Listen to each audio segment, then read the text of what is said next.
Falou. Irmãos, então bom dia. Vamos continuar o nosso estudo aqui de Apocalipse, agora falando sobre a igreja de Tiatira. Capítulo 2, versos 18 a 23. Versículo 18. Ao anjo da igreja em Tiatira escreve: Estas coisas diz o Filho de Deus, que tem os olhos como chama de fogo e os pés semelhantes ao bronze polido. Eu já falei para os irmãos que quando ele começa a carta dizendo ao anjo da igreja, nós estamos considerando que ele está se referindo ao pastor, porque a palavra anjo, em grego, angelos, quer dizer mensageiro, e o mensageiro da igreja normalmente é o pastor. É também o responsável espiritual pela igreja. Então aqui ele está falando ao pastor da igreja em Tiatira, escreve. Como ele é o responsável espiritual, ele recebe a carta. Normalmente era também o pastor que lia a carta para a congregação, tá, irmãos? Então vamos considerar assim: o pastor recebeu, vai ler para a igreja. Também aqui, Jesus começa dando uma palavra de incentivo, né? Ele fala: Eu sou o Filho de Deus e tenho os olhos. Quem lembra aqui das características de Jesus lá no início de Apocalipse? Ele repete uma delas, né? Olhos como chama de fogo, pés semelhantes ao bronze polido. Eu falei ali no comentário que os olhos são como chama de fogo, irmãos, porque se refere à onisciência de Cristo, né? Aqueles olhos dos quais nada escapa, que está vendo tudo, né? Tem conhecimento de tudo, o fogo vai penetrando, ninguém escapa do fogo, é toda essa figura aí, essa imagem, né? E os pés semelhantes ao bronze polido, os pés vêm junto, porque na Bíblia os pés são símbolo ou do mensageiro, daquele que leva o evangelho, ou da vitória sobre o inimigo, né? Teremos o Satanás debaixo de nossos pés. E a ideia é essa, né? Que tanto ele é onisciente, ele conhece tudo, vai julgar tudo, como ele também vai punir, vai pisar no inimigo, né? Vai destruir o inimigo no futuro. Agora eu queria chamar a atenção para o seguinte: vocês perceberam que aqui ele, além de citar essa característica, ele fala: estas coisas diz o Filho de Deus. É interessante, irmãos, porque é muito difícil você vê Jesus se referindo a si mesmo como Filho de Deus. E aqui ele fala, o Filho de Deus. Por quê? Lá em Tiatira, irmãos, não era um centro político, lá da província da Ásia, não era um centro político, tá? Não era também, vamos dizer assim, um centro econômico, era um centro comercial, mas não era assim tão relevante, né? Mas lá havia um templo a Zeus, um templo a Apolo, que era considerado filho de Zeus, e para eles, ser filho de Zeus é a mesma coisa que ser filho de Deus, porque para eles Zeus era um grande Deus, né? Não era o único, mas era um grande Deus. Então Tiatira era conhecida por adorar Apolo, filho de Deus. Volto a dizer, quando eu falar Apolo, filho de Deus, na cabeça deles, não era o nosso Deus da Bíblia, não, tá, irmãos? Era Zeus. E aqui Jesus já começa confrontando. O Filho de Deus está falando, né? Ou seja, eu sou o verdadeiro Filho de Deus. Não é Apolo, não é o que vocês estão seguindo, né? Sou eu. Eu sou o Filho de Deus. Irmãos, é importante isso pelo seguinte: as pessoas falam que cada religião tem a sua verdade, que cada um tem a sua verdade, não é? Então, ali, para mim, Deus é isso, para o outro, Deus é aquilo. Mas a Bíblia, nesse ponto, ela é exclusivista, viu, irmãos? Para a Bíblia, não existe outro caminho, não existe outro Deus, não existe outro Filho de Deus, só Jesus Cristo.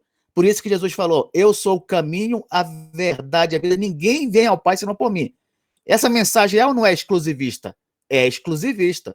Se você for lá em Atos, está lá dizendo, os apóstolos falando: portanto, não existe abaixo do céu nenhum outro nome pelo qual importa que sejamos salvos. Essa mensagem é exclusivista? É uma mensagem exclusivista. Quando você vai lá em 1 Timóteo capítulo 2, verso 5, não há outro mediador entre Deus e os homens. É mensagem exclusivista? É. Está falando que não tem outro mediador entre Deus e os homens. Então, se você diz que existe, então são verdades, entre aspas, né, que elas se contradizem. Não existem duas verdades se elas afirmam coisas opostas, irmãos. Né? Não dá para você dizer, por exemplo, existe inferno e o outro diz assim, não existe inferno. Um dos dois está errado.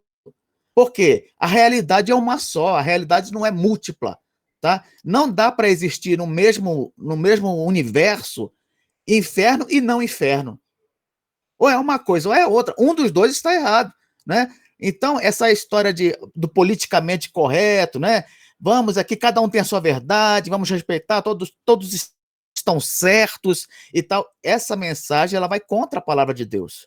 Contra a palavra de Deus.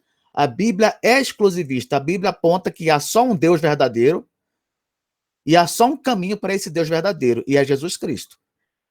Só existe um Filho de Deus, Jesus Cristo. Ah, mas nós não somos filhos de Deus, nós somos filhos de Deus por adoção. Né? Quando a Bíblia fala de Jesus como Filho de Deus, quer dizer que ele é da mesma substância do Pai. Né? Os dois são divinos. Né? Geralmente a gente não fala assim, quem gera cachorrinho é cachorro, né? Pato é pato, homem gera homem, macaco gera macaco. Se Jesus tivesse sido gerado temporalmente, né? Mas não é essa a ideia, porque ele é eterno, né? Então queria dizer que ele é da mesma substância do Pai. Por que existe filho e existe pai? Primeiro, porque Jesus é da mesma substância, ele é filho, né, tem a mesma divindade. Segundo lugar, a relação íntima entre eles é uma relação de pai e filho. A ideia de pai e filho não veio com a humanidade, a ideia de pai e filho veio com a divindade. Já existia, sempre existiu pai e filho eternamente.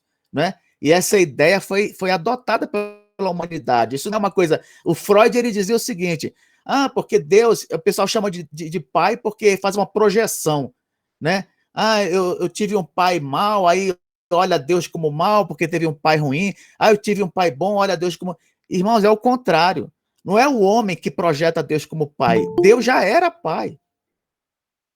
Já havia um filho, já havia uma relação pai e filho. A humanidade, ela herdou essa imagem, tá? E o Freud, ele dizia o contrário. Deus é inventado, Deus é um pai inventado, né? Essa relação pai e filho e tal. Não, é o contrário. Sempre existiu pai e filho, por causa que os dois são da mesma substância e têm uma relação íntima, tá? Não tem nada a ver com tempo. Jesus foi gerado numa época. Não, isso não existe. Né? Por isso que diz lá na Confissão, ele foi gerado eternamente, né? E deixa a cabeça da gente meio balançando. O que quer dizer isso? Simplesmente quer dizer que eles são da mesma substância, divindade, e os dois têm uma relação íntima, tá? Então aqui continua, eu sou o filho de Deus, não é Apolo não, sou eu. Aqui a mensagem é exclusivista, né? E vai, que tem os olhos como chama de fogo. Eu falei lá no comentário 1,14, que essa chama de fogo e bronze polido, pés como bronze polido, se refere à onisciência de Cristo exaltado, né? Onisciência. Não sei se vocês lembram, no final do Evangelho de João, Jesus pergunta para Pedro 3 vezes, tu me amas? Pedro responde a primeira vez, amo, Senhor. Ele pergunta de novo, tu me amas? Amo.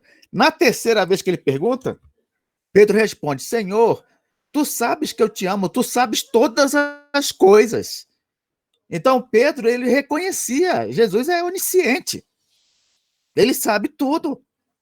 Né? Ele sabe tudo.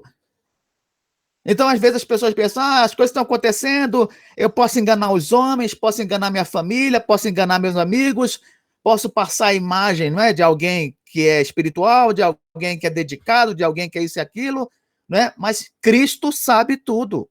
Cristo vê tudo. Não dá para esconder nada dele. Ele tem olhos como chama de fogo. O fogo vai comendo, nada escapa. Né? Mesma coisa.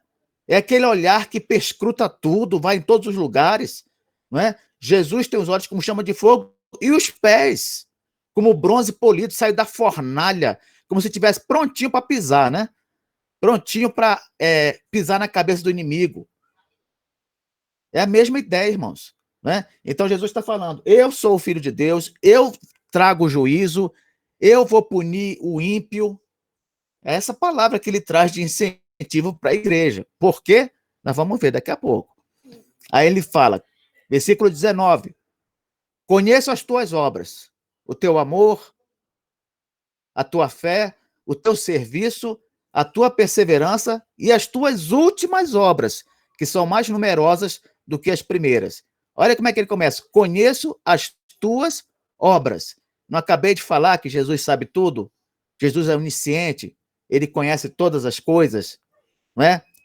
Irmãos, o que a gente tem que colocar na cabeça é o seguinte: não importa o que estejamos fazendo, seja bom, seja mal, seja para o reino, não seja para o reino, Jesus sabe todas as coisas. Muitas pessoas ficam esperando o reconhecimento humano na igreja, né? Faz o trabalho de Deus, mas está esperando que alguém reconheça, que o pastor elogie, que algum irmão venha e reconheça o nosso trabalho. É bom, irmãos, isso é um incentivo. Mas mesmo que isso não aconteça, o importante é sabermos que Cristo conhece. Cristo conhece e reconhece o nosso trabalho para o reino de Deus. Ele sabe do nosso esforço, ele sabe da nossa vontade, ele sabe como queremos contribuir, o quanto estamos empenhados. Cristo conhece. Ele não conhece só a nossa obra, ele conhece também tudo que nós passamos, não é? Ah, estou passando uma dor, vou guardar da igreja. Pode, tudo bem, você que sabe. A igreja está aí para te ajudar. Mas mesmo assim, Cristo conhece, Cristo está com você, está do seu lado, né? É por isso que Jesus falou: eis que estou convosco todos os dias, até a consumação dos séculos. Né? É por isso também que a Bíblia diz que ainda que meu pai e minha mãe me abandonem, Deus não me desamparará. É esse Cristo que conhece as nossas obras, que está do nosso lado, né? Que vem trazer essa palavra aqui. Ele começa trazendo uma palavra dura, né? Que ele tem olhos como chama de fogo, mas também traz junto uma palavra terna, né? O crente, irmãos, tem que ter equilíbrio, ele tem que prestar atenção nessas duas mensagens, né? Não é só aquela mensagem agradável, como uma mensagem dura também. As duas mensagens vêm de Deus para nós. Mas as duas, tanto a palavra dura como a palavra boa, terna, doce, é para o nosso bem. Tá? Então ele fala algumas obras deles, né? Ele fala amor, fé, serviço e perseverança. E eu quero agora pensar com os irmãos uma coisa importante, irmãos. É o seguinte, ele fala, conheço as tuas obras, mas ele cita aqui coisas que nós sabemos que não são produzidas por nós mesmos, não é, irmãos? Né? Na verdade, tudo que nós produzimos de bom após a queda, após o pecado, é graça. É graça. Não adianta a gente querer disfarçar e tal. Não, é graça. Se você olhar lá em 1 Coríntios, capítulo 4, versículo 7, olha o que aqui diz. Diz assim, 1 Coríntios 4, 7. Pois quem é que te faz sobressair? E que tens tu que não tenhas recebido? E se o recebestes, por que te vanglorias como se o não tiveras recebido? O que a gente conclui disso? Tudo que nós temos, irmãos, tudo que nós produzimos de bom, na verdade, nós recebemos primeiro de Deus. Recebemos primeiro de Deus, não é? O homem pós-queda é aquele lá de Romanos 3. Não há um justo, nenhum sequer. Não há quem busque a Deus, não é? Então é isso aí, irmãos. Não adianta nós queremos pensar no homem como aquela pessoa boa, né? Ah, por que esse aí não vai ser salvo? Por que Deus faz isso com as pessoas? Por que tem tanta gente boa? Não existe ninguém bom, não, irmãos. Não existe ninguém bom, né? Após a queda, nós somos todos maus. Então, quando ele fala, conheça as suas obras, amor, fé, serviço, perseverança, isso tudo foi Deus que primeiro trabalhou na nossa vida, que nos concedeu, né? Por isso que os galardões, que eu até citei na aula passada, 1 Coríntios capítulo 3, versos 10 e seguintes, né? Os galardões, eles não são recompensas, eles são presentes. Presentes. Porque recompensa, a gente usa essa palavra recompensa quando a gente vai dar algo por algo que a pessoa merece. Né? Ah, eu vou dar um presente porque fulano merece. É uma recompensa. Mas galardão não é recompensa, é um presente. Por quê? Porque foi Deus que primeiro deu aquilo para nós. Foi Deus. Então, o que a gente conclui disso? Que Deus é gracioso quando ele dá o que não merecemos, e ele é gracioso também quando ele nos presenteia por usar aquilo que ele nos deu. Olha só, Deus é gracioso nos dois aspectos, né? Primeiro, porque ele dá o que a gente não merece. Ele dá o que a gente não merece. Segundo, porque ele nos dá um presente por usar aquilo que ele nos deu. Que ele nos deu. Então, todo o mérito, toda a glória a Deus. Tudo deve ser jogado para Deus, né? Porque por ele, por meio dele, para ele, são todas as coisas. São todas as coisas. Então, o crente, especialmente o crente reformado, ele sempre vai ter essa consciência de que tudo deve acabar visando a Deus, né? A glória de Deus, o mérito de Deus, né? E devemos dar glória a Deus por isso. Agora, continuando, ele fala uma coisa interessante aqui, ó. Eu conheço também as tuas últimas obras, que são o quê? Mais numerosas do que as primeiras. Que coisa, hein, irmãos? Mais numerosas do que as primeiras. Quem lembra aqui de Éfeso, da igreja de Éfeso, Cristo fez uma crítica àquela igreja, não sei se vocês lembram. Ele falou que a igreja de Éfeso havia abandonado o seu primeiro amor. E eu falei para os irmãos naquela aula que esse primeiro amor aqui era o quê? Era aquelas primeiras obras que o crente tem após a conversão. Ah, como é que você sabe disso? Porque se você for olhar no versículo 5, ele mesmo fala: tenho contra ti que abandonaste as tuas primeiras obras, né? Quando o crente se converte, ele tem aquela empolgação natural, né, de recém-convertido. E o que ele faz? Normalmente, ele trabalha mais, ele produz mais, ele dá mais testemunho, ele fala mais do evangelho, né? É por isso que o primeiro ano do crente é o melhor ano para ele alcançar os não crentes vizinhos, os não crentes da família, os não crentes do trabalho. Por quê? Porque ele já vem com aquela empolgação, né? Ele vem com aquela empolgação. Com o passar do tempo, ele naturalmente vai se afastando, né, dos seus conhecidos que não são crentes. E aí depois chega num ponto que praticamente ele não tem relação nenhuma com os não crentes, né? Então, o primeiro ano da conversão é um ano excelente para poder pregar o evangelho. Por quê? A pessoa está empolgada e ela ainda mantém aquela relação, né, com os não crentes. Aquela empolgação de falar de Jesus, testemunhar e tudo. Pois é, a igreja de Éfeso havia abandonado esse primeiro amor, né? Mas a igreja de Tiatira, olha que coisa curiosa, ela estava mais produtiva no serviço a Cristo do que no início de sua caminhada com Deus. Que coisa, né? Quantos de nós podem dizer, irmãos, que estão progredindo na vida cristã, né? Ou será que nós somos aqueles crentes nostálgicos que ficam pensando assim: ah, mas antigamente, rapaz, eu lembro que eu participava de vigília, eu participava de reunião de oração, nossa, eu costumava ler a Bíblia, cara, numa sentada, eu lia 2, 3 livros da Bíblia, lia não sei quantas cartas de Paulo. Ah, eu lembro que naquela época tal, né, eu estava nos acampamentos, né, e fica aquela nostalgia, aquela lembrança. É aquele crente que vive sempre do passado, né, porque no passado ele era mais dedicado a Cristo, ele era, vamos dizer assim, mais crente, né? A igreja de Tiatira, ao contrário, ela era mais produtiva. Olha, depois, ou seja, ela estava progredindo, estava progredindo.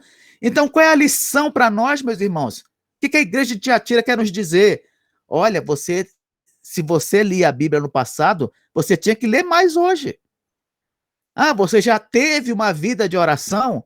Você tinha que ter uma vida mais dedicada à oração hoje. Ah, mas naquela época eu ainda conseguia falar alguma coisa de Cristo. Pois hoje você teria que falar mais de Cristo. É o exemplo da igreja de Tiatira. É esse exemplo que ele está nos chamando aqui, ó, para prestar atenção. É isso que Jesus está elogiando na igreja. Jesus está falando: olha, as tuas últimas obras são mais numerosas do que as primeiras, né?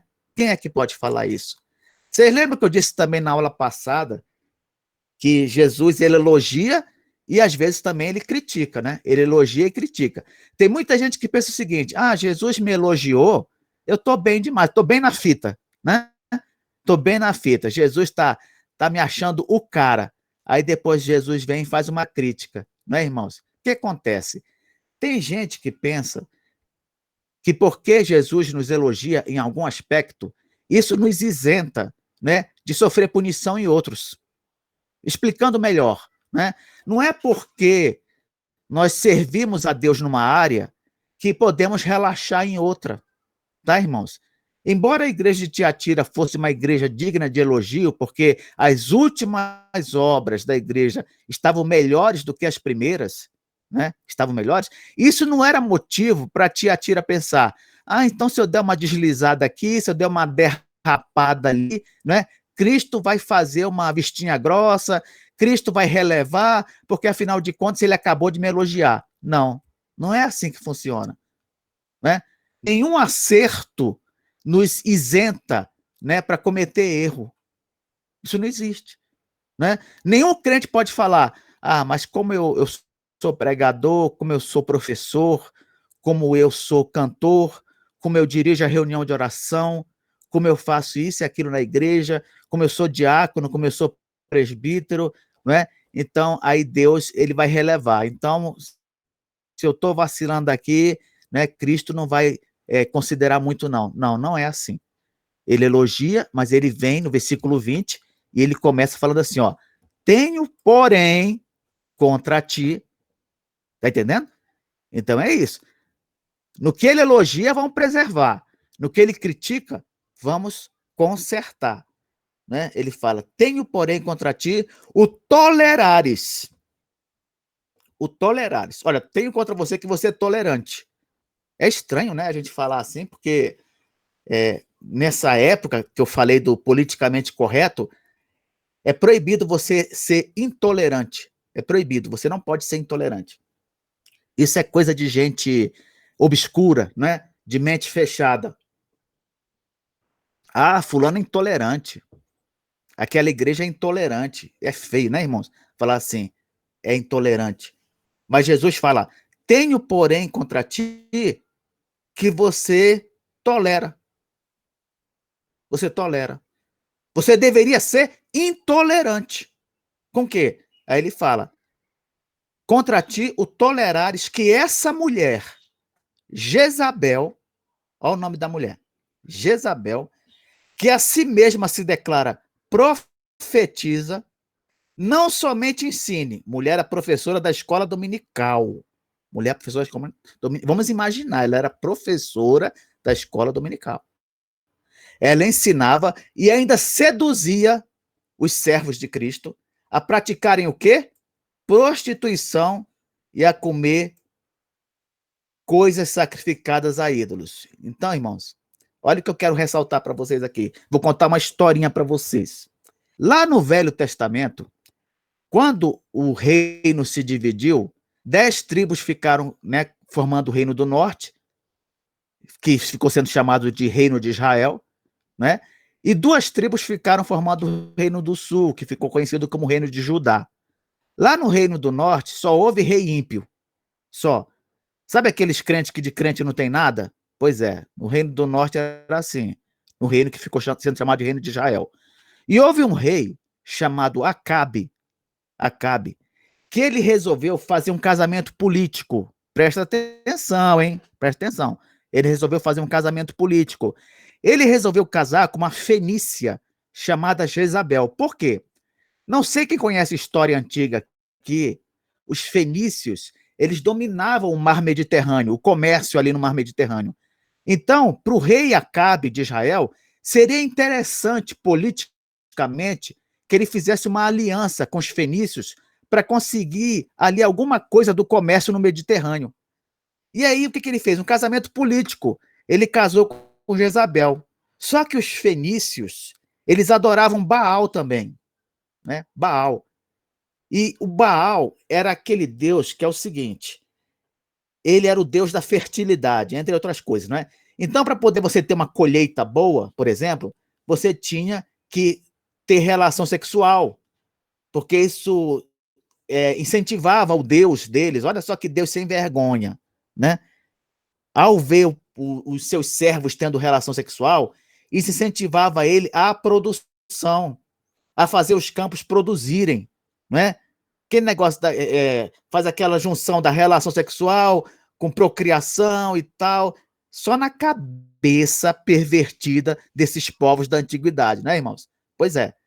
E Jezabel, como devota de Baal, não só tentou implantar essa religião lá em Israel, como ela também trouxe profetas de Baal para Israel. Foram quase 900 profetas que ela levou para Israel. Para vocês terem uma ideia, naquele episódio lá do profeta Elias, que desce fogo do céu, só ali Elias fez com que metade fosse morto, né? Quer dizer, depois que o fogo desceu do céu, Elias incentivou o povo de Israel a matar metade desses profetas. Então, Jezabel foi uma mulher que no Velho Testamento ela trouxe a idolatria e trouxe a prostituição também. Quando eu falo prostituição, irmãos, quando o texto fala prostituição, não é simplesmente a prostituição da venda de sexo, tá, irmãos? A palavra prostituição, que foi traduzida aqui como prostituição, no grego é porneia, de onde vem pornografia, tá? O que é porneia, Kleber? Porneia é toda imoralidade sexual, toda imoralidade sexual. Então, quando fala aqui no Novo Testamento prostituição, isso no Novo Testamento praticamente inteiro, viu, irmãos? A ideia não é simplesmente venda de sexo, como a gente conhece, né, prostituição. A ideia é qualquer imoralidade sexual. Então, a palavra porneia, ela traz consigo a ideia de adultério, ela traz consigo a ideia de fornicação, ela traz consigo a ideia de prostituição também, não é? Então, aqui Jesus está falando, vocês toleram essa mulher que a si mesma se declara profetisa. Por que ela se declara profetisa? Por quê? Para poder dizer que a mensagem que ela está pregando é a palavra de Deus. Olha a malandragem. Porque o que é o profeta? O profeta, ele é um porta-voz. É o porta-voz de Deus. Não é isso, irmãos? Esse é o profeta. Então, tem gente que fala assim, profecia é coisa sobre o futuro. Não, está errado. Profecia é palavra de Deus. Pode ser sobre o futuro, pode ser sobre o presente, pode ser sobre o passado. Não é? É palavra de Deus. Profecia não é sinônimo de coisa do futuro, não. Pode ser qualquer coisa. O ponto central é o seguinte, é palavra de Deus. É por isso que lá no Antigo Testamento, quando um profeta se levantava, ele às vezes relembrava o episódio do Êxodo, que era uma coisa que já tinha acontecido. Ele às vezes chamava atenção para um pecado presente, que era uma coisa que estava acontecendo, e ele também falava sobre coisas que aconteceriam no futuro, não é? Então, profecia é palavra de Deus, ponto. É por isso que diz na Bíblia, sem profecia, o povo se corrompe. Aí você fala, sem eu ouvir sobre coisas do futuro eu vou me corromper? Não, profecia é palavra de Deus. Sem palavra de Deus, o povo se corrompe. Essa é a ideia, né? Então, a mulher esperta, ela dizia, eu sou profetisa. O que eu falo aqui é Deus falando para conseguir adeptos. E o que a gente vê hoje, nos dias de hoje, em algumas igrejas, né? Pessoas caindo nessa balela. Pessoas que só porque o outro vai ao púlpito e fala bem assim, Deus está falando isso. E aí a pessoa fala, diz que é a palavra de Deus. Deus me mandou falar aquilo. Deus não sei o quê. É por isso, irmãos, que a nossa confissão de fé, ela não aceita revelações extrabíblicas. A nossa constituição de fé, a nossa confissão de fé de Westminster, ela não aceita nenhuma profecia que esteja fora das escrituras. Não aceita. E essas igrejas que aceitam, elas muitas vezes caem em erro por causa disso. Por causa disso. Eu lembro que quando surgiu aquele papo de G12, não sei quem lembra dessa época aí, porque o fulano teve a revelação do G12 e começou a invadir as igrejas e tudo, não é? O que aconteceu? Não sei se os irmãos lembram. A Assembleia de Deus, como todas as demais igrejas evangélicas, se sentiu prejudicada, né? Porque a pessoa ia no encontro do G12, aí ela achava que ali que ela virava crente. Tudo que ela tinha vivido até então não valia nada. Ela virou crente agora, com o G12, né? A Assembleia de Deus viu que era um absurdo, começou a condenar a profecia do G12, né? Mas eu pergunto, que moral que uma igreja pentecostal ou neopentecostal tem para criticar a profecia se ela aceita revelações extrabíblicas? Que moral que tem? Como é que uma igreja que aceita a revelação fora da Bíblia vai criticar uma revelação que outra igreja recebeu? Não tem moral nenhuma. O que a gente conclui? Quando você abre a porta, te prepara. Te prepara. Abriu a porteira, meu irmão, prepara, que o gado vai entrar. Né? E foi isso que aconteceu. Essas igrejas que teimam em aceitar revelações, orientações fora da palavra de Deus. É isso que acontece. Aquela mulher, Jezabel, ela falava, eu sou profetisa, olha, o que eu falo é a palavra de Deus. E aí ela ensinava na igreja. Né? Mas o que ela ensinava? Imoralidade sexual, comer coisas sacrificadas a ídolos. Aí você fala, mas Kleber, mas não está na cara que esse ensino é errado? Por que eles aceitavam? É tão óbvio que isso era errado. Irmãos, deixa eu explicar uma coisa para vocês. A gente tem que entender o contexto da época. Olha como é que era o contexto. Primeiro, nós estamos falando da antiguidade. Na antiguidade, os povos, eles eram politeístas. Só havia uma nação na antiguidade que era monoteísta. Só havia uma. A nação de Israel. O resto era tudo politeísta. Na época do Império Romano, também. Naquelas cidades lá, por onde os apóstolos iam pregar o evangelho, todo mundo era politeísta. Lá em Tiatira, havia uma particularidade que era a seguinte, irmãos. Havia as chamadas guildas. O que é guilda, Kleber? Guilda é uma associação profissional. Não é? Então, por exemplo, havia a guilda dos sapateiros, havia a guilda dos oleiros, né? Havia a guilda dos artesãos. Eram associações profissionais. O problema é que cada associação tinha o seu Deus protetor, o seu Deus guardião. Era como se fosse um santo, né? Um ser divino que cuidava dos interesses daquela categoria. Aí você fala, Kleber, que coisa mais louca isso, nunca ouvi falar. Não, você já ouviu falar sim. Aqui no Brasil existe isso também. Não sei se vocês lembram, eu comentei uma vez que um rapaz ele foi dar ré no carro e, sem querer, tinha uma criança atrás, ele não sabia, ele passou por cima da criança. Quando ele olhou, a criança não tinha sofrido nada. Sabe o que foi que esse sujeito fez? Ele entrou na primeira igreja católica que ele encontrou e agradeceu a São Cristóvão, que é o santo protetor dos motoristas. Você sabia disso? Santo protetor dos motoristas. Isso existe, irmão. Isso existe.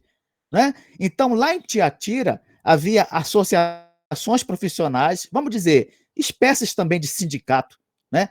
Cada um defendendo uma categoria, e cada categoria dessa, ela realizava um evento, que era um banquete para o seu Deus guardião. Para o seu Deus guardião.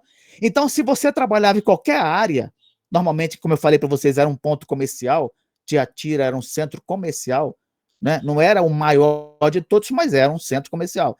E lá, quando você trabalhava, vamos dizer, você mexia com sapato.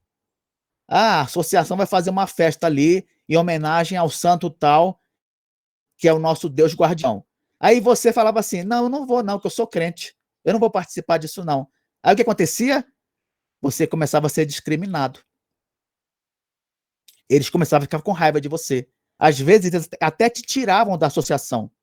Você também perdia cliente. Por quê? Porque as pessoas da época, elas eram devotas a esses deuses. Elas olhavam assim, olha, aquele ali é o que diz respeito aos deuses. Aquele ali é o que considera que o nosso Deus não vale nada, não é nada. Então, irmãos, deixar de participar daqueles eventos era um prejuízo social. Social. Era como se você estivesse pondo em risco o seu emprego, o seu sustento, não é? Os seus pertences materiais. Idolatrar era uma questão de sobrevivência, é o que eu estou falando, é uma questão de sobrevivência. E aí vem a questão, você vai idolatrar para sobreviver ou você vai se recusar e contar com Deus, meu filho? O que você vai fazer? Né? O que você vai fazer? Eis a questão. Então, essa mulher ela se aproveitava disso e devia falar mais ou menos para eles, olha, Não tem problema nenhum você participar dessas festas, não. Não tem problema nenhum você participar dessa idolatria, não. Você sabe da sua consciência com Deus. Você sabe da sua vida com Deus. Deus sabe que você não está realmente adorando. Ora, irmãos, o que é o testemunho? O testemunho é uma coisa que deve ser dada a quem? Primeiro, para Deus ou para os homens, né? O testemunho é direcionado aos homens, irmão, não é direcionado a Deus, não. Deus sabe do nosso coração. Deus sabe. Quando ele fala que nós temos que ser luz no mundo e sal, né, pro mundo, isso aí está relacionado aos não crentes. Aos não crentes. Não adianta a pessoa falar assim, eu vou participar daquilo ali, mas Deus sabe do meu coração. Deus sabe que eu sou servo. Ué, Deus pode até saber. A questão é, eles sabem? A associação profissional sabe que você é crente? Os não crentes sabem que você é crente? Este que é o ponto aqui, né? Então, aquela falácia lá da Jezabel, não, Deus conhece vocês, ela devia dizer alguma coisa nessa linha aí, né? Não tem problema participar, não, Deus sabe, mas os não crentes precisam saber também. Precisam saber que você é servo de Cristo. Precisam saber que você não participa de mesa de idolatria, essas coisas. Precisam saber que você não serve a outros deuses. E aí, o que acontecia também? Ela incentivava a imoralidade sexual. Por quê? Quando terminava essas festas, normalmente descambava, sabe em quê, irmão? Orgia. Orgia, né? Começava a relação sexual. Por quê? Porque a mesma semelhança de Baal, muitos deuses, né, mesmo ali no Império Romano, eles incentivavam relação sexual como um meio de devoção ao seu Deus. Vocês já ouviram falar nas prostitutas cultuais, né? Eram uma espécie de sacerdotisa que ela tinha relação sexual com um membro da religião, né, para agradar o Deus deles. Olha que coisa absurda. Vocês sabem, irmãos, que quando a gente vai comparar os textos antigos sobre os deuses da antiguidade, né, com os textos da Bíblia, a gente percebe o seguinte: os deuses da antiguidade, eles tinham os mesmos defeitos dos seres humanos. Vocês sabiam disso? Tinham os mesmos defeitos. Eles eram promíscuos, eles traíam suas mulheres, eles faziam maldade. Às vezes eles puniam os seus servos só por maldade. Eram deuses maus, né? Promíscuos, maus, a semelhança do ser humano. O que prova que eram seres criados pelo ser humano. Criavam deuses à sua imagem e semelhança. O nosso Deus, porém, ele é diferente. Ele é diferente. Deus não foi inventado, irmãos. O Deus verdadeiro, ele não foi inventado. Ele sempre existiu. Quem é que poderia inventar um Deus, por exemplo, triuno? Pai, Filho e Espírito Santo, os três sendo Deus, mas havendo só um Deus, três seres num só ser, né? Que ser humano que vai inventar isso, irmãos? Está aí uma prova de que não foi inventado. Deus é um ser que sempre existiu, é singular, é diferente da criatura. Os deuses antigos não. Eles eram semelhantes ao ser humano, tinham defeitos como o ser humano tem após a queda, né? É do mesmo jeitinho. Então a gente vê essas coisas terríveis acontecendo, por quê? Porque seguiam falsos deuses. Seguiam falsos deuses. A gente percebe também, irmãos, outra coisa. O ensino da Jezabel, ele tinha semelhança com a doutrina de Balaão e dos nicolaítas. Vocês perceberam? Por quê? O que ensinava a doutrina de Balaão e os nicolaítas? Ensinavam prostituição também e ensinavam idolatria. A mesma coisa. O que a gente conclui? Era tudo um grupão só.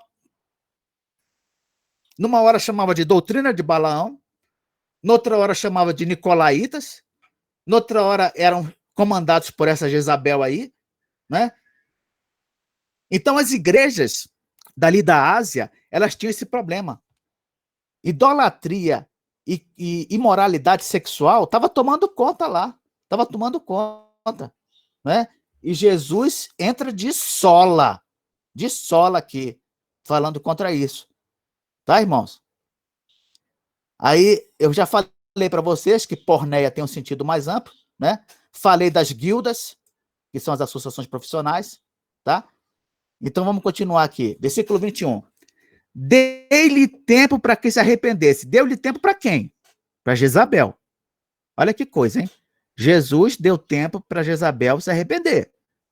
Ela, todavia, não quer arrepender-se da sua prostituição. Aí eu pergunto para vocês, quando foi que Jesus deu tempo para Jezabel? Será que ele apareceu para Jezabel e falou assim, ó, Jezabel, vou te dar uma oportunidade, viu? Vou te dar a oportunidade de você se arrepender. Não. Com certeza não foi isso que aconteceu. Jesus, ele deu tempo para Jezabel, provavelmente através da liderança da igreja. Isso mesmo. Cristo, ele age na igreja através dos seus servos. Dos seus servos. Então, ele levanta líderes na igreja para poder agir. Quando fala que Cristo vai disciplinar, Cristo vai agir, vai punir, a ideia é de que a liderança da igreja vai agir e vai punir, né, a serviço de Cristo. Essa é a ideia. É por isso que se você for lá em Mateus, vamos lá dar uma olhada. Mateus capítulo 18, versículos 15 a 17. Diz assim: se teu irmão pecar contra ti, vai arguí-lo entre ti e ele só. Se ele te ouvir, ganhaste a teu irmão. Se, porém, não te ouvir, toma ainda contigo uma ou duas pessoas, para que, pelo depoimento de duas ou três testemunhas, toda palavra se estabeleça. E, se ele não os atender, dize-o à igreja. E se recusar a ouvir também a igreja, considera-o como gentil e publicano. Versículo 18. Em verdade vos digo que tudo que ligaste na terra será ligado nos céus, e tudo que desligaste na terra terá sido desligado nos céus. Então, irmão, se a igreja age como Cristo manda, isso é reconhecido no céu, né? O céu confirma. Agora, se a igreja age diferente do que Cristo manda, com certeza, não é? Cristo vai ter de vir dar um jeito. Vai ter de vir dar um jeito. Então, quando ele fala, dê-lhe tempo para que se arrependesse, o que a gente conclui? A gente conclui que a liderança da igreja deve ter chegado no Jezabel e falado assim, para com isso, esse negócio não vai dar certo, se arrependa. Ela, todavia, não quer arrepender-se da sua prostituição. Olha só, não quer arrepender-se da sua prostituição. Eu queria fazer uma observação aqui, irmãos, que é o seguinte. Alguns estudiosos, eles dizem que prostituição aqui não era prostituição sexual, relacionada a coisa sexual. Eles falavam que podia ser uma prostituição espiritual. Olha o raciocínio deles. Eles dizem o seguinte, vocês já viram no Velho Testamento que Deus, ele é o marido de Israel e no Novo Testamento ele é o esposo da igreja, né? Então, nesse sentido, pode haver prostituição espiritual. No caso, a pessoa traída aí seria Deus, né? Então, quando você fala, a pessoa está se prostituindo espiritualmente, quer dizer que ela está traindo o marido da igreja, né? Deus. Então, está falando que Jezabel praticava prostituição espiritual, ela estava traindo o marido da igreja, e não prostituição real, sexual. Irmãos, isso aí é uma coisa que há controvérsia, tá? Por quê? Por que há controvérsia? Porque se você olhar aqui, vamos subir de novo, versículo 20,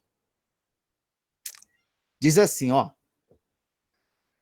Jezabel, que a si mesma se declara profetiza, não somente ensine, mas ainda seduza os meus servos a praticarem a prostituição e a comerem coisas sacrificadas aos ídolos. Irmãos, pensa comigo, comer coisa sacrificada ao ídolo já não é uma prostituição espiritual? Não seria uma prostituição espiritual? Porque se você está comendo coisa sacrificada a ídolo, você está traindo o marido da igreja, não é verdade? O noivo lá, Cristo. Já é uma prostituição espiritual. Por que ele citaria prostituição e depois diria comerem coisas sacrificadas aos ídolos, né? Se comer coisa sacrificada ao ídolo é prostituição espiritual, essa prostituição aqui é qual? Tá entendendo? Então, o mais provável é que a primeira aqui, ó, prostituição, seja relação sexual imoral mesmo. E comer coisa sacrificada a ídolo, tudo bem, prostituição espiritual. Não sei se os irmãos entenderam o raciocínio, mas eu quero mostrar o seguinte, provavelmente era relação sexual mesmo. tá? Então aqui, vamos continuar. Jesus falando, hein? Jesus falando. Eis que aprostro de cama, bem como em grande tribulação os que com ela adulteram, caso não se arrependam das obras que ela incita. Olha o que Jesus fala. Eu vou prostrar Jezabel de cama. O que quer dizer isso? Prostrar Jezabel de cama? Ele quer dizer que ele vai mandar alguma doença para ela ficar prostrada na cama. Kleber, calma, tem certeza? Provavelmente é isso mesmo. Vamos ver o que a Bíblia diz? Deuteronômio, capítulo 28, versículos 15 e seguinte. Vou ler o versículo 15. Diz assim: será, porém, que se não deres ouvidos à voz do Senhor teu Deus, não cuidando em cumprir todos os seus mandamentos e os seus estatutos que hoje te ordeno, então virão todas essas maldições sobre ti e te alcançarão. Olha o que acontece. Tem crente das igrejas neopentecostais que arrancaram Deuteronômio 28 da sua Bíblia. Por que eles arrancaram? Porque aqui em Deuteronômio 28 é afirmado que quem manda juízo contra o pecado é Deus. É Deus, não é o diabo, não. Né? O diabo ele pode ser um instrumento de Deus para punir o pecado. Isso é verdade. Ele pode ser um instrumento de Deus para punir o pecado. Mas quem manda a punição contra o pecado é Deus. Então, nas igrejas neopentecostais, eles dizem o seguinte: quem manda miséria, quem manda doença, quem manda não sei o quê é o diabo. Eles sempre dizem isso, é o diabo que faz tudo isso. É coisa ruim, vem do diabo. É doença? É do diabo. É pobreza? É do diabo. É exílio? Naquela época havia muito isso, exílio, né? Um povo invadia outro povo, levava as pessoas para o exílio, é do diabo. Tudo é do diabo. Irmão, aqui em Deuteronômio 28 fala que quem manda a punição contra o pecado é Deus. Não é o diabo, não. Então, aqui em Deuteronômio 28, versículo 15, ele fala, ó, se desobedecer, né, virão sobre ti essas maldições. Versículo 22 diz assim: o Senhor te ferirá com a tísica. O Senhor, não é o diabo, não. Fala assim: o Senhor te ferirá com a tísica e a febre, e a inflamação, e com o calor ardente, e a secura, e com o crestamento, e a ferrugem. E isso te perseguirá até que pereças. Olha, até que você morra. Aí você fala: Kleber, o que é isso tudo aí, ó, tísica e tal? Não sei, é coisa ruim. É coisa ruim. Não vou detalhar aqui, mas com certeza é coisa ruim. Versículo 27. O Senhor te ferirá com as úlceras do Egito, credo. Úlceras do Egito, hein? Com tumores, com sarna, com prurido, de que não possas curar-te. Quer dizer, vai mandar isso e não adianta procurar médico, não. Não adianta. Versículo 35. O Senhor te ferirá com úlceras malignas nos joelhos e nas pernas, das quais não te possas curar, desde a planta do pé até o alto da cabeça. Olha que ele fala, o Senhor, é o Senhor que vai fazer isso. E versículo 45, todas estas maldições virão sobre ti e te perseguirão e te alcançarão, até que sejas destruído, porquanto não ouviste a voz do Senhor teu Deus, para guardares os mandamentos e os estatutos que te ordenou. Está vendo aí? Olha o que diz 1 Coríntios. 1 Coríntios, capítulo 11, versículo 28 a 31. É um texto famoso que a gente lê normalmente durante a ceia do Senhor. Né? 1 Coríntios 11, 28 a 31. Portanto, que cada um examine a sua consciência, e então coma do pão e beba do cálice. Pois a pessoa que comer do pão ou beber do cálice sem reconhecer que se trata do corpo do Senhor, estará sendo julgada ao comer e beber para o seu próprio castigo. É por isso que muitos de vocês estão doentes e fracos, e alguns já morreram. Se examinássemos primeiro a nossa consciência, nós não seríamos julgados pelo Senhor, mas somos julgados e castigados pelo Senhor, para não sermos condenados junto com o mundo. Então aqui Jesus está falando, eu te prostro em cama, né? Quero ler mais uma coisinha para os irmãos aqui, olha, aqui na nota de rodapé, mais algumas informações. Êxodo, capítulo 21, Vamos dar uma olhada lá. É coisa rápida, irmão, só para os irmãos verem como é que funciona a coisa, né? Êxodo 21, versículo 18, diz assim: se dois brigarem, ferindo um ao outro com pedra ou com o punho, e o ferido não morrer, mas cair de cama, olha aqui a palavra cama associada a alguma coisa ruim que aconteceu, né? O outro foi ferido, caiu de cama. Se você for no Salmo, capítulo 6, versículo 6, diz assim: estou cansado de tanto gemer. Todas as noites faço nadar o meu leito, de minhas lágrimas o alago. De novo, cama, leito, associado a sofrimento, associado a dor, não é? Salmo, capítulo 41, versículo número 3, diz assim: o Senhor o assiste no leito da enfermidade, na doença tu lhe afofas a cama, leito da enfermidade. Então, essa ideia de unir cama, leito com dor, sofrimento, problema, isso é comum na Bíblia, tá, irmão? Isso não é novidade, não. Então, quando Jesus fala que vai prostrar Jezabel de cama, ele provavelmente está dizendo aí que vai mandar uma doença para ela que vai deixar ela acamada, tá? Mas ele fala que para os que seguem Jezabel, os que com ela adulteram, caso não se arrependam, né? Ele vai mandar grande tribulação. Aí você fala, poxa, dá a impressão que Jesus está pegando mais leve com eles, né? Parece que ele está dando um prazo aí legal e tal. Pá. Irmãos, o que a gente não pode esquecer é o seguinte: primeiro, escândalo é uma coisa inevitável. É uma coisa inevitável. Mas ai daquele por quem vem o escândalo. Ai daquele por quem vem o escândalo. A punição é muito maior para quem origina o problema. Para quem origina o problema. Então, às vezes, a pessoa fala assim: ah, mas eu vou começar a espalhar uma coisa grave na igreja e vou engambelar muitos comigo e tal. E realmente muitas pessoas caem nessa história furada, né? E aí, na hora que descobre tudo, todo mundo vai ser punido. Ok. Mas aquele que começou, aquele que gerou, né? Aquele que originou, esse aí, meu irmão, o juízo para esse vai ser maior. O escândalo é inevitável, mas ai daquele por meio de quem vem o escândalo. Né? Se nós seguirmos o que ensina errado, a gente vai ser punido. Mas aquele que ensina errado, aquele que orienta errado, é muito pior. É muito pior. Jezabel, ela estava levando muitos para o erro. Todos seriam punidos se não se arrependessem. Mas Jezabel tem um tratamento especial para ela. Tem um tratamento especial. Né? Então, aqui, esses que adulteram com ela, eram aqueles crentes que ou praticavam sexo com ela ou praticavam os mesmos pecados. Né? Vamos dizer aqui, na interpretação do pecado espiritual, né, prostituição espiritual, eles praticavam o mesmo pecado. Ou eles tinham relação sexual com ela mesmo. Pode ser. Né? Aí você fala, não, Kleber, não é possível. Não é possível. A mulher, além de tudo, se tinha relação sexual com alguns membros e tal. Irmãos, não é possível. Vocês não sabem de nada, meu irmão. Naquela época lá, a coisa era feia.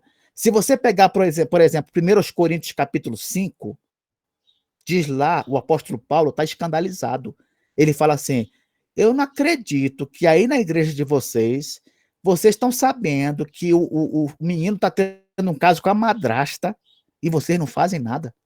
Ou seja, vocês estão sabendo que o rapaz está tendo relação sexual com a madrasta dele e vocês não fazem nada? Então é isso, né? Graças a Deus, nós não somos uma igreja desse nível aí, mas que deve haver igreja por aí, né? Que está havendo esse tipo de coisa. Pessoas que estão tendo relação sexual e os membros estão sabendo e faz de conta que não está vendo, né? Isso acontece, irmãos, né? O ser humano é capaz de tudo.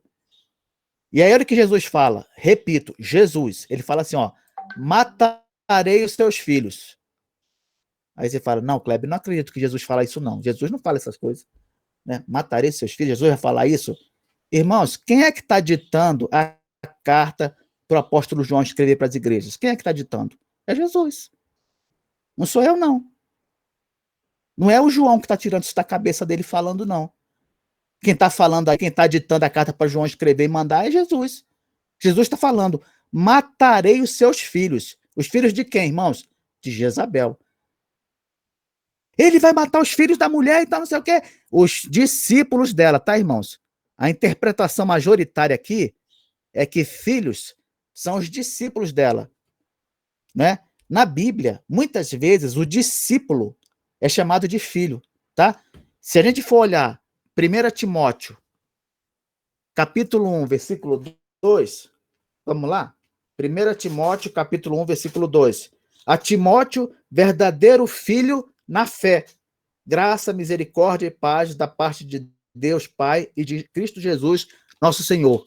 Se a gente for lá para 3 João, versículo 4, diz assim: não tenho maior alegria do que esta, a de ouvir que meus filhos andam na verdade. Quando João fala isso, meus filhos andam na verdade, ninguém interpreta que são os filhos biológicos de João, não, viu? Quando ele fala, não tenho maior alegria do que essa, saber que meus filhos andam na verdade. Ele está se referindo aqui aos filhos espirituais, aqueles que seguem os ensinos que ele passou, aos cristãos que se converteram por meio dele, né? Então, quando Jesus fala, matarei os seus filhos, ou seja, vou matar os filhos de Jezabel, ele está dizendo que vai matar os discípulos de Jezabel, os que seguem os ensinos dela, não os filhos biológicos dela. Tá? Ah, mas se no meio dos filhos, dos discípulos lá, tiver filho mesmo biológico dela, vai morrer junto, filho. Vai morrer, não tem essa não. Né? Matarei os seus filhos. E todas as igrejas, olha só, todas as igrejas conhecerão que eu sou aquele que sonda mentes e corações. Lembra aqui dos olhos como chamas de fogo, né? Que vê tudo.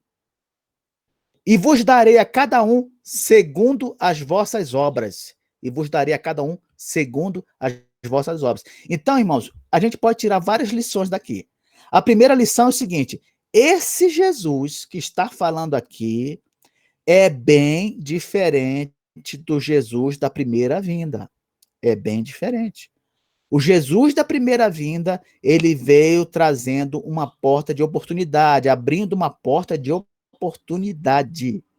O dia propício para aceitar a Jesus é hoje.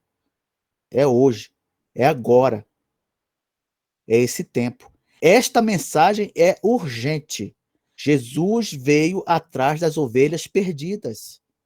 Quando ele pega lá em Lucas capítulo 4, pergaminho, e lê aquela profecia de Isaías, ele fala que o Espírito do Senhor veio sobre mim, pelo que me ungiu para pregar aos pobres, pregar a libertação e tudo, e tal, papá, e ele para de ler o texto.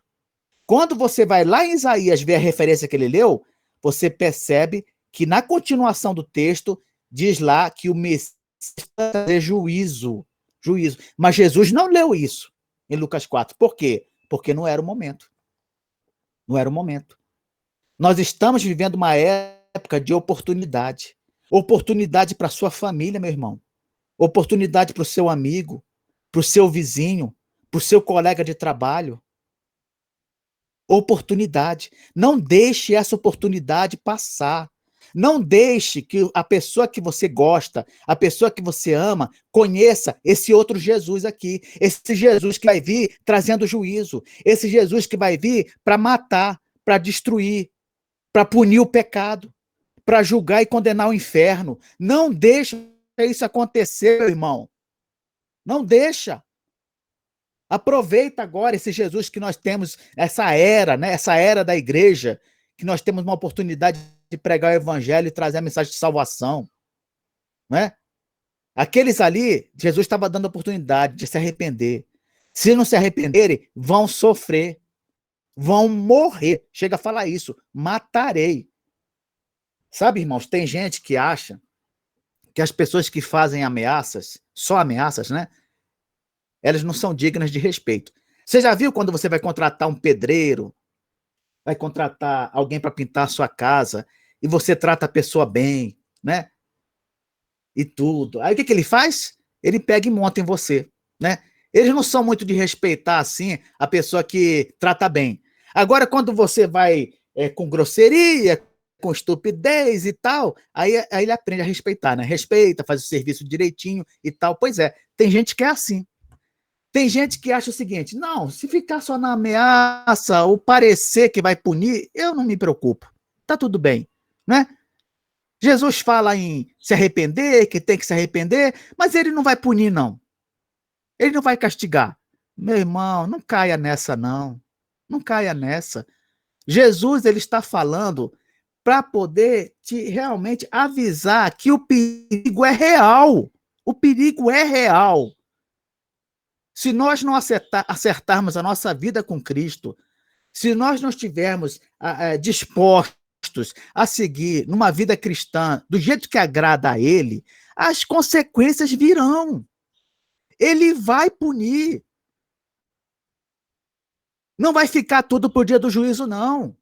Há coisas que ele vai punir já, e já está punindo também.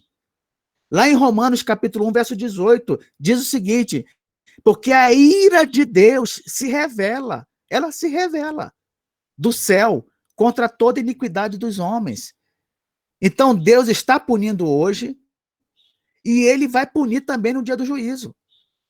Então, uma coisa que a gente pode ter de certo é o seguinte, né? Ou ele vai punir agora, ou ele vai punir no juízo, ou ele vai punir nas duas ocasiões. Ele pode punir agora e punir no juízo também. Pode punir agora com doença e morte, e pode punir no juízo também, decretando aí um grau de punição violentíssimo, né? Então, irmãos, vamos levar a sério as palavras de Cristo, né? Vamos levar a sério a mensagem de nosso Senhor. Aqui quem fala é quem tem toda a autoridade sobre o céu e a terra. Aqui quem fala foi aquele que o apóstolo Paulo disse lá em Atos 17, porque Deus escolheu um varão para julgar o mundo no final. É isso. Que Deus nos abençoe, irmãos. Nos dê consciência dessas verdades. Em nome de Jesus, viu? Amém.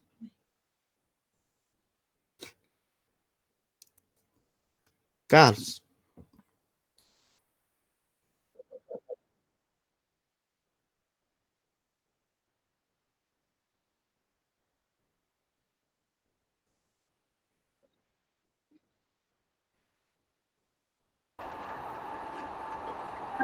Eu quero fazer uma pergunta, que às vezes eu não tenho entendido direito, então os irmãos me desculpem se a pergunta também não foi muito inteligente.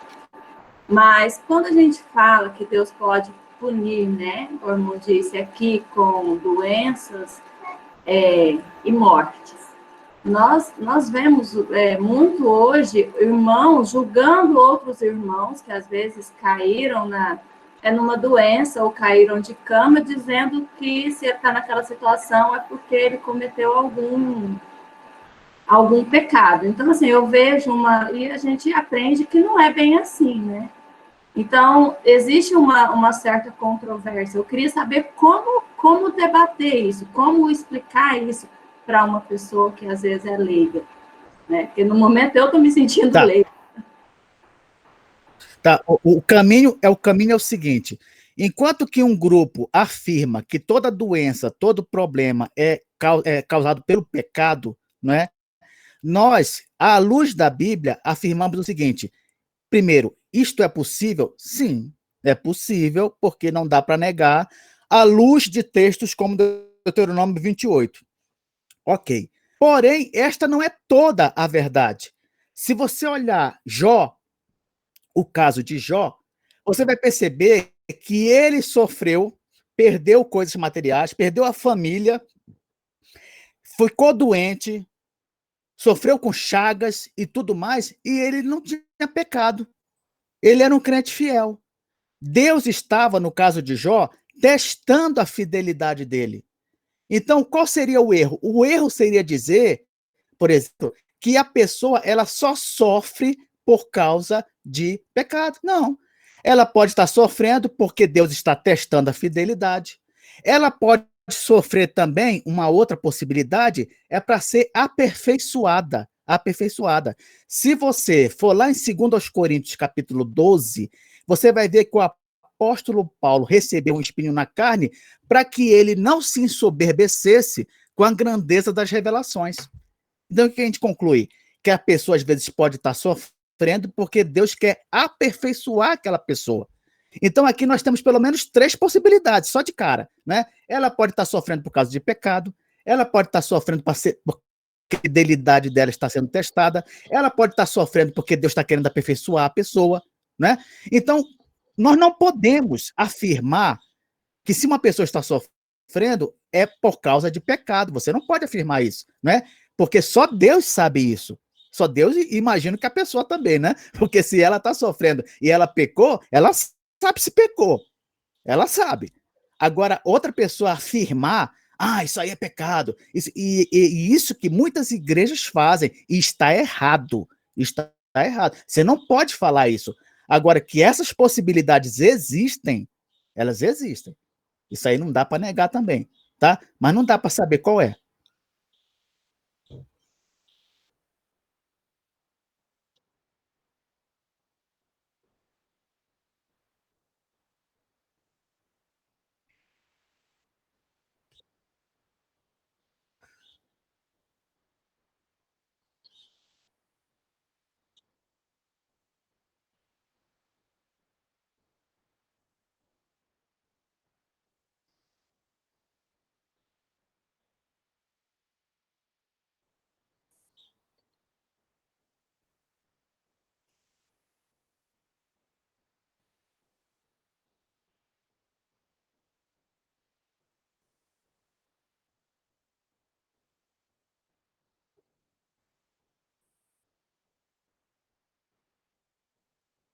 Outra coisa. Não, outra coisa também que eu lembrei agora, uma quarta possibilidade também. Como a gente vive no mundo caído, né? Jesus falou o seguinte: no mundo passais por aflições. Irmãos, como nós vivemos no mundo caído, é quase que inevitável nós passarmos por adversidades, né? Porque o mundo é caído. Então, às vezes, Deus, por exemplo, vai punir tantos ímpios, né? E aí cai o avião e tal, cai. Muitas vezes um crente morre junto, né? Mas o objetivo de Deus ali foi punir o ímpio e na hora ele aproveitou e trouxe para si os seus, né? Porque é por isso que a Bíblia diz que aos olhos do Senhor é preciosa a morte do seu santo, né? Então Deus às vezes cumpre um propósito de punição de um ímpio, às vezes um crente morre nesse negócio aí, né? No caso do crente, Deus leva para junto de si, né? E a morte se torna preciosa. No caso do ímpio lá, ele foi punido lá. Deus quis punir. Então, tantos fatores, irmãos, tantos fatores que é tolice nós queremos descobrir qual foi a razão. É tolice.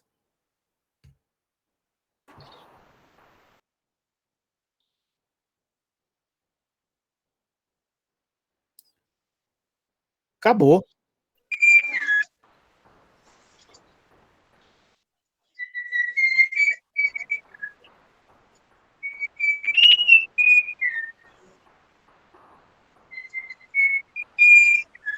Isso.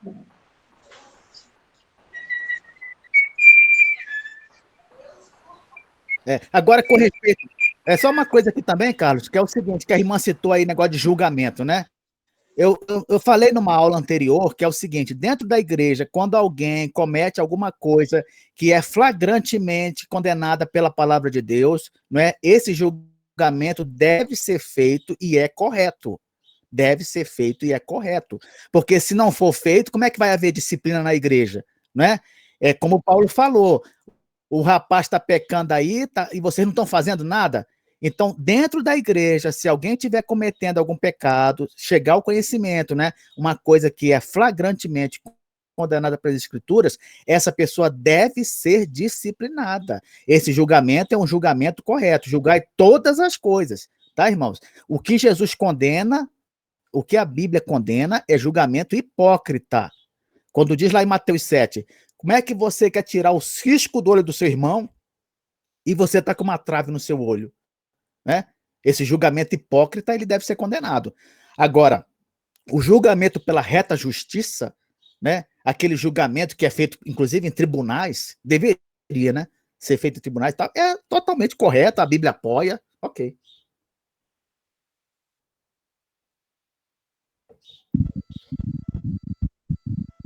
Exatamente. Carlos, Kleber, eu gostaria de Oi. É só para confirmar aqui, aquela graça que você falou que o homem após a queda não busca o bem. Quando ele faz o bem, é resultado da graça de Deus. Quando a gente fala de graça aqui, porque não só o crente, né, faz o bem. Pessoas, né, até uma vez você deu exemplo, porque os espíritas fazem obras de caridade e tal e tal. Então, essa graça que você se referiu é a graça comum, né? No caso do homem, digamos assim, o não crente, seria isso?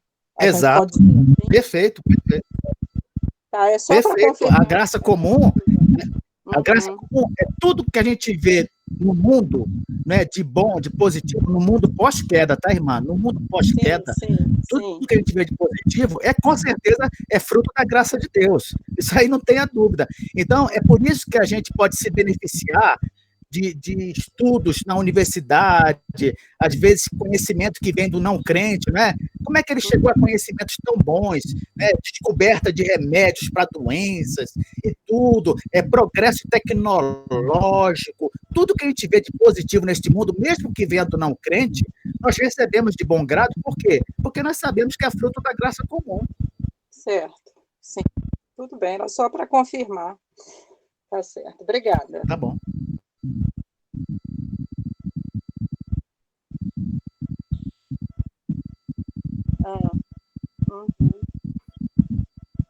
Tá certo. Sim.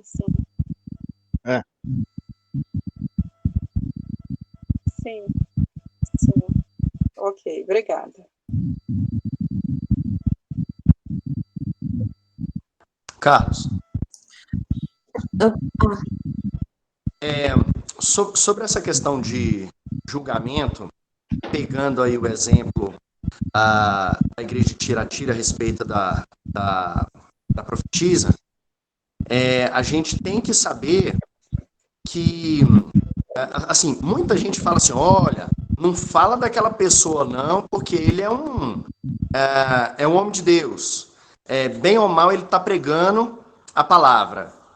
E a gente tem que tomar cuidado com isso. Isso parece ser o politicamente correto dentro da igreja, sabe?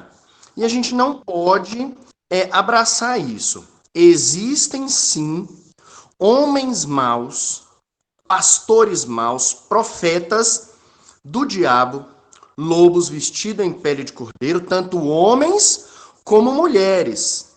E essa lição de hoje, inclusive, ela cai como uma luva a respeito desse caso que aconteceu lá na igreja do Rio de Janeiro, onde você tinha literalmente a pastora tendo relação sexual com um monte de gente dentro da igreja e por aí vai, né? Então, assim, é claro que a gente não pode passar a ideia de que nós somos 100% certos e que não erramos nunca e que somos arrogantes. Mas as escrituras nos dizem, sim, para confrontarmos homens e mulheres, principalmente profetas, ou seja, pastores e pseudo-pastoras, que pregam um evangelho que é contrário às escrituras. Então a gente não pode cair nesse politicamente correto, religioso, dizer, não fala mal de fulano e tal, ok? Então a gente tem que confrontar, sim, essas pessoas. Claro, com sabedoria e nunca querendo arrogar para si a arrogância de ser perfeito. Mas essas pessoas, essas más teologias e os ensinamentos errados que existem na igreja devem sim ser confrontados. Inclusive, irmão, você citou aí, eu lembrei aqui, lá quando Jesus fala para a igreja de Éfeso, ele elogia dizendo assim, eu elogio vocês porque chegaram aí uns falsos apóstolos e vocês provaram esses falsos apóstolos e descobriram que eles são mentirosos. Então, Jesus elogiou a igreja de Éfeso porque ela testou e descobriu que eram mentirosos. Então, não há nada errado em você testar o que é pregado, o que é ensinado. Né, irmãos? Porque o que acontece? Lá em Atos 17, o apóstolo Paulo estava pregando para os de Bereia e eles ficaram conferidos se o que o apóstolo Paulo estava falando era correto.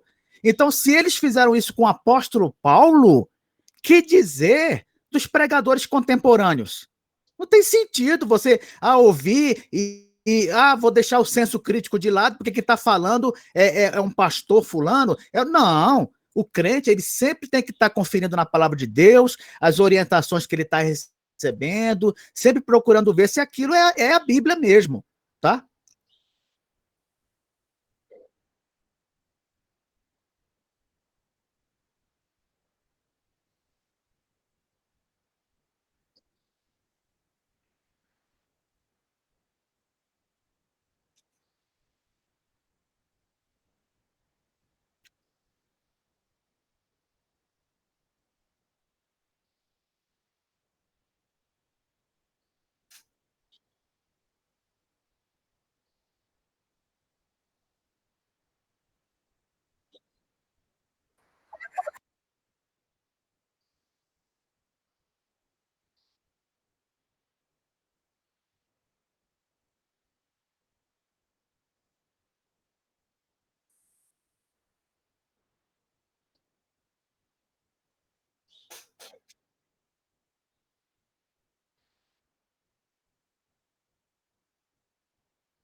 Eu queria fazer uma pergunta.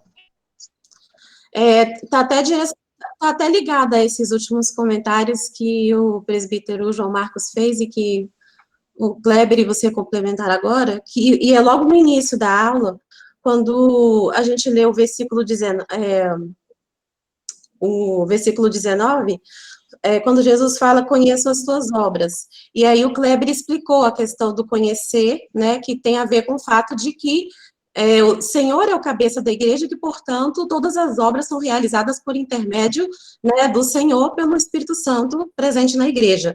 E aí eu queria perguntar se é correto a gente fazer essa interpretação tanto desse versículo 19 quanto do 23, fazendo uma correlação inversamente proporcional ao que Jesus fala em Mateus 7, 22, 23, quando ele fala, nunca vos conheci, justamente para aqueles que falam que faziam isso e aquilo em nome do Senhor, expulsar demônios e etc. Então, esse nunca vos conheci que Jesus fala ali, ele poderia ser analisado inversamente proporcional, justamente a ele dizer, conheço as suas obras, que são obras que Deus, inclusive, aprova nessa igreja? Olha, Elisângela, vamos fazer uma comparação aqui do conhecimento que um ser humano tem para o conhecimento que aquele que tem os olhos como chama de fogo tem. Olha a diferença, para você entender. Por exemplo, eu conheço fulano que prega na igreja sempre e as mensagens são maravilhosas e tudo, né? Eu conheço, eu sei disso. Se eu fosse julgar e dar um galardão, eu daria um galardão para esse irmão, pelo que eu conheço, pelo que eu sei. Agora, Jesus, ele sabe muito mais do que eu.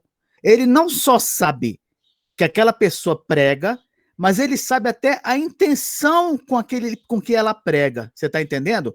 O apóstolo Paulo, ele disse numa das cartas dele que tem gente que prega para aparecer. Tem gente que prega com uma má intenção. Isso é um conhecimento que escapa ao ser humano, não é? É por isso que quando ele escreve lá em 1 Coríntios capítulo 3 sobre os galardões, ele diz que é possível que a obra... Como é que é isso? A obra de alguém se queimar? Vamos dizer que a pessoa ela fez muito para Deus, mas ela fez com motivações totalmente erradas.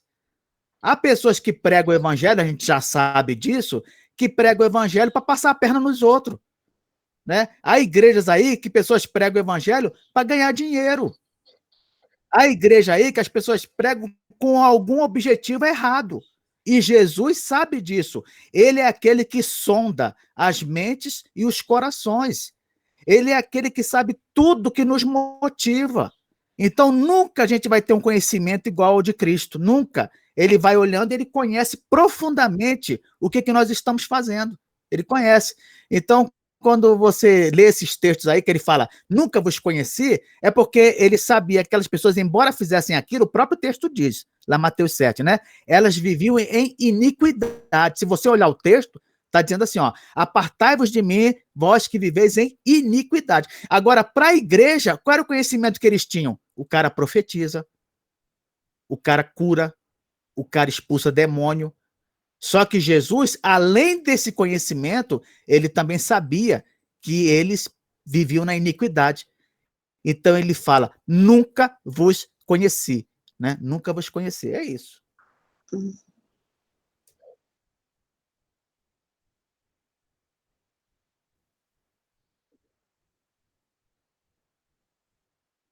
Isso.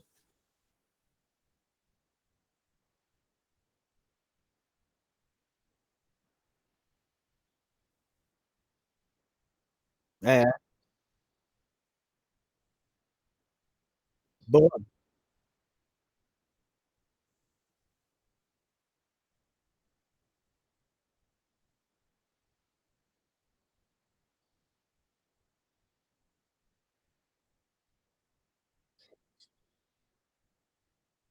Exato. Exato.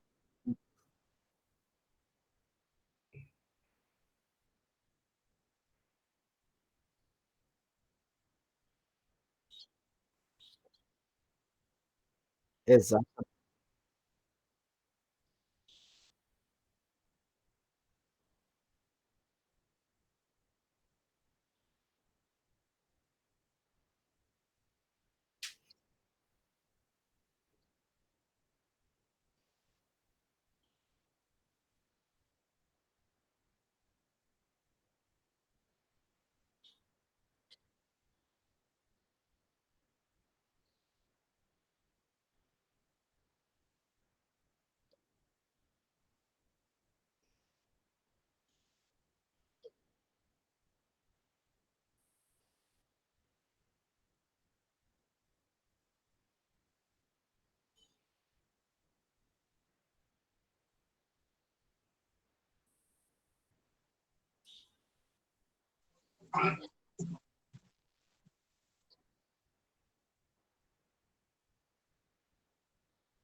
Obrigado, meu querido. Foi muito edificante, sim.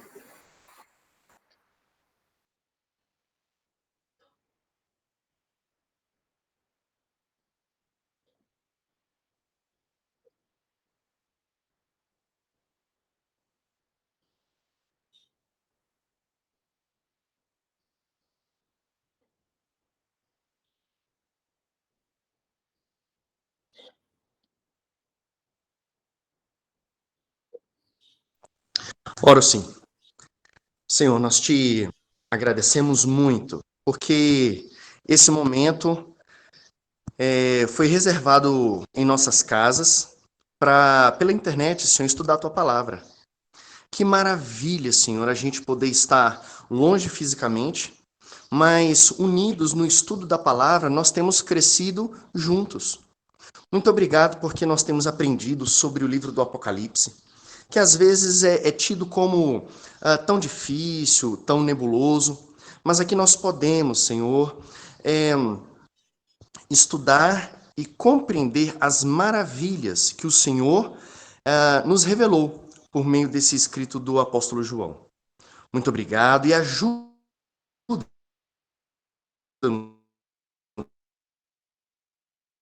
Senhor, a darmos esse horário para nos aprofundarmos no conhecimento da Tua Palavra e que esses ensinamentos possam penetrar na nossa mente e no nosso coração e possamos vivê-los cada dia mais, compreendê-los melhor e aplicar isso completamente em nossa vida diária, no relacionamento com os irmãos, na nossa vida diante dos ímpios. Ajuda-nos, Senhor, a colocar tudo isso em prática. Abençoa cada família, cada pessoa que está presente nessa escola dominical e prepara-nos para o culto de hoje à noite. É isso que te pedimos e agradecemos, em nome de Jesus. Amém. Amém.